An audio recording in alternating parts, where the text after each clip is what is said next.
সম্মানিত ভিউয়ার্স, আসসালামু আলাইকুম। সবাইকে নতুন আরেকটি ভিডিওতে স্বাগতম। আজকে উপস্থিত হয়েছি খাজা নিয়ে। এটা তৈরি হয় বাদাম, খেজুরের গুড় এবং তিল দিয়ে। এটা খেতে অসাধারণ লাগে। আপনারা যারা খাজা পছন্দ করেন তারা অবশ্যই কমেন্ট করে জানাবেন। তো চলুন আমি একটু খেয়ে দেখাই।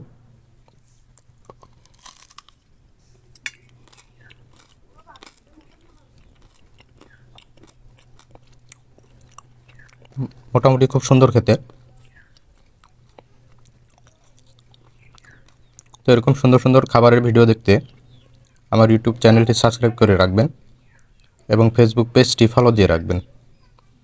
তো দেখা হবে নতুন আরেকটি ভিডিওতে। সে পর্যন্ত সবাই ভালো থাকবেন। ধন্যবাদ সবাইকে।